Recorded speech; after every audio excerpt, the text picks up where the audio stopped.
Jesus Christ. Okay, this is so complicated.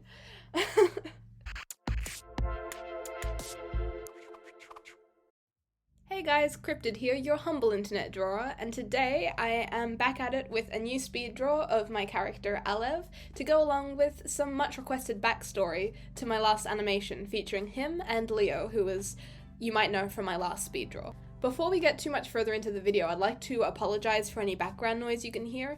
There's a mower going around behind me and there's not much I can do about that because I need to record audio now. So if it sounds like I am recording on a landing strip, you know why, and I am sorry in advance. I'll see what I can do in post. I feel like I probably say this too much and you're going to get sick of it, but seriously, I mean it. Thank you so much for all of the feedback and positivity that I've gotten on my last animation. It's always so nice to hear, like, so many wonderful comments. You're all so nice. And also, this might sound strange, but I do appreciate all of the simping that's been going on for Alev. It feels so fitting, so perfect, because he would greatly appreciate it. Now, if you're new to my channel and you'd like to support me, like to help the channel grow, why not go ahead and leave a like and subscribe? It would seriously mean a lot. Okay, let's get into the video. Now, I know that my last backstory video was a little bit convoluted, but this one trumps that by about tenfold.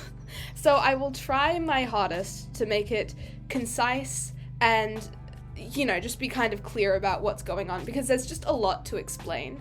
And I guess the first thing that I will get into is how the demon system works. Now, if you haven't seen my last animation, I highly recommend that you go watch it. It's Could Have Been Me on my channel, or it's my most recent one on TikTok, because that'll sort of give you a visual idea of what I'm talking about, because there's a lot that's sort of hard to explain with words, and it's just better done through animation. So, firstly, demons. In the world where my story takes place, there are demons, and demons, the term demons refers to both the physical creatures, like they're little sort of shadow creatures that are sort of part dragon, part cat-like in appearance, and they're made of shadow, and they're sort of just small, or they can be big and really mischievous.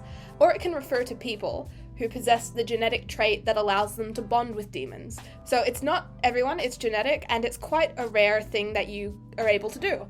And that's something that both Leo and Alev have in common. So if you have this trait and a demon sort of forms a bond with you, it will go inside you and sort of just become one with your body and allow you to control this black, someone described it as spooky water, which, like, I guess, it's more of a, if you've ever seen those videos of ferrofluid, which is like magnetic black liquid, it looks like that, and it's like, it could be controlled sort of like, water bending in Avatar: The Last Airbender, And so that's what typical demon people can do with their powers. But there is a very special kind of demon, which is what Alev is, and that is the unimodus. Now, the unimodus is a person who has been chosen by the previous unimodus to take over their power. And what their power is they are sort of essentially the Grim Reaper to demons, because demons are immortal without the help of the unimodus. That is sort of a bad thing, because demon people are not immortal, but demon creatures are. So when they bond with their person will eventually die, and they'll be left without a person until they go find someone else. And that can take a really heavy toll on a demon, and eventually they just sort of come to a point in their life where sort of they've been around for, hundreds, even thousands of years, and they're just like tired and they want to pass on. And that is what the unimodus helps them do. And at that point, the unimodus then absorbs the demon and they cease to exist. So that is the primary purpose of the unimodus, is they take care of demons, they watch over the void, which is the demon realm and is separate from the mortal realm. It's sort of just a separate plane of existence that is not visible to people. But they do have another purpose, which is they have the ability to bring people back to life. And that is what, if you've seen the animation, you'll see that there is a big cloud of candles. And each one of those candles represents a human life. So there are millions, billions of them in the void, and they go up into the ceiling infinitely. And the unimodus is able to call forth candles, which the flame is representative of their life force. So when a person dies, their flame will extinguish, and after 24 hours, their candle will disappear. It will crumble to dust, and it will no longer exist. During that 24-hour window, the unimodus has the power to relight the candle, and that will bring the person back to life. It gives them also a boost of sort of energy and life force, so that if they have been wounded mortally and that's what killed them, it will give them the power to overcome that wound and heal from it. But there are certain situations, for example, if somebody has drowned, and they are not in a position where somebody will be able to pull them from the water, the unimodus will probably not want to bring them back to life, because if they do, then they will likely drown again, because they will come back but probably be unconscious or something like that. And so the power it's not absolute. Furthermore, when this happens, the unimodus has to give up part of their own life force in order to give to that person. So it's not something that they can do willy-nilly or on a whim. They have to really think about the purpose of bringing this person back to life. Really, the main reason why the unimodus should do this is to serve the demons and just look after their well-being throughout history. I don't know if that makes sense. I hope it does. But when the unimodus relights a candle, a part of their life force is taken from them, and what is left is sort of a big, white, jagged, quite ugly-looking scar across their body, which is representative of a life that they have given back to someone. And even though it doesn't leave a wound, it immediately scars over. It doesn't heal like a scar would. It turns into a scar, but it still feels like an open wound, sort of forever. So the unimodus has a very limited number of times they can do this, depending on how strong they are and their pain tolerance. Now, typically the unimodus serves for, maybe 100 to 400 years, because when they're in the void, they are immortal. So what happens when a unimodus transfers over their power is that after sort of 100 to 200 years, typically, they will choose somebody from the mortal realm who they believe is sort of like, they're a good person, they will do well in that position, and they will look after demons. So then the unimodus will go over to their candle in the cluster of candles, they'll bring them forward, and they will light it while it is still lit. And that will cause the flame to turn from orange to blue and set them on the path to become the unimodus. And it takes some time for the power to transfer over. And during that time, the unimodus is able to communicate that person while they are asleep, because when they are asleep, they will be transferred over to the demon realm rather than just falling asleep.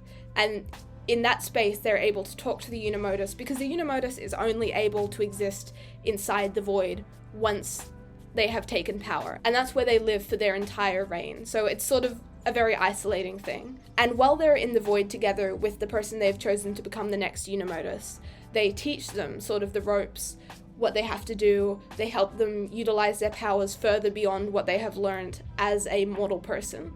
And so the process of becoming the unimodus is typically very painful and isolating for the person that is transferring over to become the unimodus, because they don't get to feel like they are asleep during that time, and that process can take months. So even though their body technically does sleep, so they don't die of sleep deprivation, but they don't feel like they've been asleep. So they're just sort of in a constant state of being exhausted, being tired, and just not functioning for months, feeling isolated from people, because they learn that they're going to go to this void once they become the unimodus. And it's usually not really a consensual thing. They've just been chosen, and that's how that works. So that's what happened to Alev years ago when he became the unimodus. And because of that, he's quite an empathetic person. He went for as long as possible without having to do that to someone else, because he never wanted them to go through what he went through, because what he went through was a very painful experience. The unimodus before him was quite a vindictive woman, and her name was Sophronia, and she just didn't care at all about his well-being. She sort of dragged him through the process by his hair, not literally, but you know what I mean. And he never wanted to do that to the person that would come after him. So he was unimodus for about 1,100 years, which is a lot longer than what the typical unimodus would serve as. There is a reason why he decided to choose Leo at the point when he did, because he felt like it was a good vantage point for him, but I'll get to that at a different time. But one of the main reasons was because he was running out of space on his body, and he was running out of life force to give to other people, and he wasn't able to, he felt that he would no longer be able to do his job for much longer. So he chose Leo, and he chose Leo at a low point in his life, because Alev had also been chosen at a low point in his life. Alev, in his previous mortal life, had had a family. He'd had a daughter and a wife, and his wife was also gay. They knew each other was gay. There's a name for that, I can't remember what it is, but that was their relationship, and so they saw other people outside of their marriage, but for show they were married. And he lost his daughter Evangeline to measles, and after that was when he was called upon to become the unimodus, and it's sort of that mentality of, I don't have much to live for left in the mortal realm, so why not just go become the unimodus? And that was what he did to Leo. Leo had lost somebody in his life, and I'll keep that secret for now, but he'd lost somebody in his life, so Alev called him to the demon realm. And Leo doesn't cope well with much at all. He developed very poor coping mechanisms as he grew up, because he experienced quite a traumatic thing that happened to him in his teenage years. And so when Alev calls him over to the demon realm to become the unimodus and start that transformation, he's very scared of him. Very, very scared of him, and he's in tears, and he's just sort of stressed out by the whole thing. Over the course of months, Leo kind of deteriorates physically, mentally, emotionally, all of that, because one of his things is that he doesn't cope well with stress, and he doesn't do it consciously, but he just stops eating, stops taking care of himself. So he very quickly became sick, emaciated, sort of, and relied on the help of others to actually, like, get him to function when he was awake, because when he was in the demon realm, he sort of didn't feel as tired as he would when he was inside his own mortal body, because when he's in the demon realm, he's asleep in the real world, so that sort of gives him an extra amount of energy. Over the course of months, Alev teaches him the roles of the unimodus and how to use the candles and how to use his powers and that sort of thing, and Leo does form a bond with him because he feels isolated from all the real people. I say quote-unquote real people.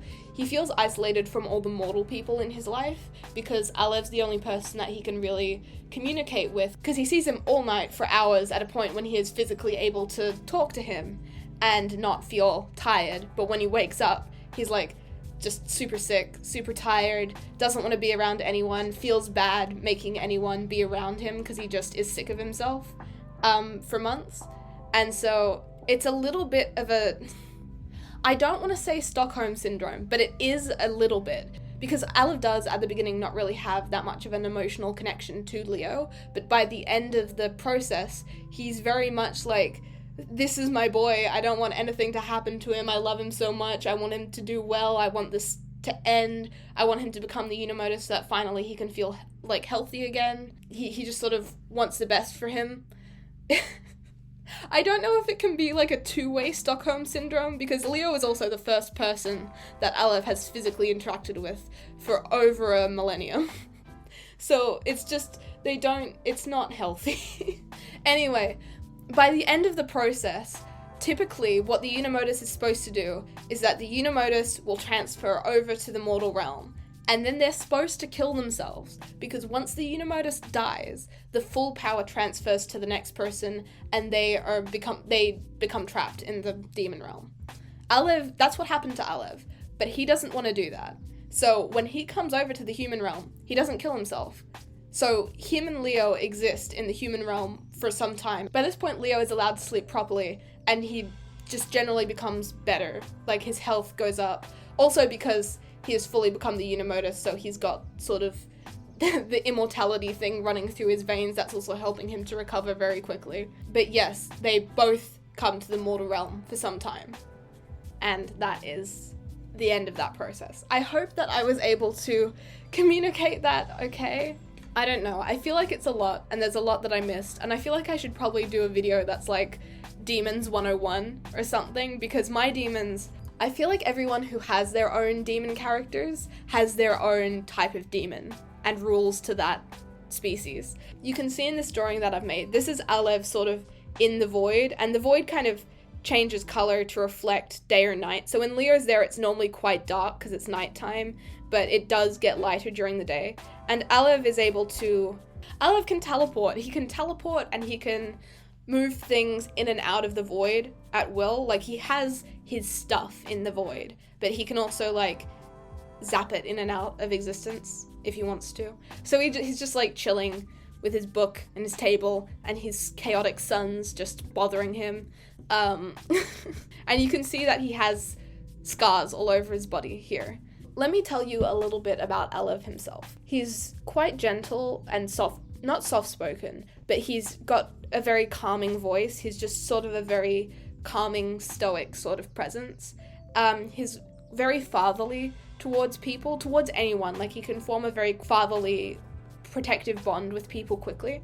Like, he forms one with Leo, he forms one a little bit with Felix after he comes out of the void and he meets him in real life. Because he lost his daughter and he still kind of feels that years later, because that was one of the last relationships that he had with somebody. So I forgot to mention that the unimodus can actually also see out into the world. They can sort of look through a portal type thing that shows what a demon is looking through their eyes. So any demon, the unimodus can see through their eyes, but they can only see through the eyes of demons. So if they haven't sent a demon somewhere to look at something, they can't see it. That being said, Alev has seen like all the progress in the world, and he's very knowledgeable on like wars, politics, history, that sort of thing. He's seen it all and he's made notes of it, and he keeps up with it, and he tries to use his powers to promote peace. Also, one more thing, and then I'll stop trying to explain stuff that doesn't make sense. You might be able to tell that Alev's eyes are two different colors, and I often draw his eyes in different colors. That's because, like I said at the beginning of the video, when demons die, they are absorbed into the unimodus, and each demon has different colored eyes, which is sort of like, they're just sort of a shadowy husk with a bright colored soul on the inside, and that's the anatomy of a demon. So when they're absorbed, they go inside the unimodus, who has clear eyes, and inside the unimodus you can see all of the souls moving around. So sometimes different colors just waft into the unimodus's eyes, and so they'll just turn different colors.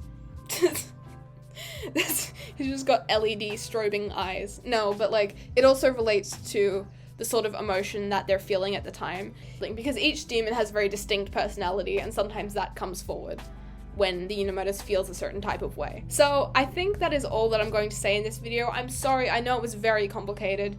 I believe that I will be explaining these sorts of things further in my videos. I'll probably make a Demon 101 video at some point, because I feel like this was very complicated and probably not that helpful. Or I hope it was. I hope you got sort of the idea of my species and how this dynamic works. Suffice to say that Alev is Leo's demon mentor. There is not a romance here, but if you want to, you can ship it. I mean, I'm not going to tell you not to. And yes, that is all. So I believe that brings us to the end of this video. If you liked it, and I really do hope you did, please leave a like. It would mean a lot. If you didn't, it's a little bit weird that you're still here considering how long the video was, but by all means, leave a dislike. If you'd like to stick around, please hit subscribe, and if you'd like to, click the bell notification so you'll be notified of all my future uploads. I do have Instagram and I have TikTok if you'd like to follow me there. Links are in the description. Alrighty, that is all for this video, and I will see you in the next one. Later!